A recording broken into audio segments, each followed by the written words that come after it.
TRS BJP ఒకటి కాకపోతే liquor కేసులో మరి అరెస్ట్ చేసినట్టు కాదు.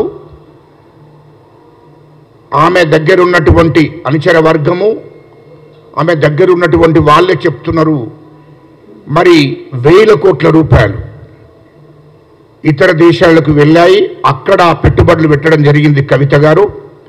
అవిటి కూడా పూర్తిగా విచారణ చేసి మరి ఎక్కడైతే ఏ దేశాలలో అయితే ఏ కంట్రీలో అయితే పెట్టుబడి పెట్టారో ఇక్కడి నుంచి ఆ డబ్బును తరలించారో తిరిగి ఆ డబ్బును కూడా ఇక్కడికి తెప్పించాలని చెప్పి ఈ సందర్భంగా నేను కోరడం జరుగుతుంది.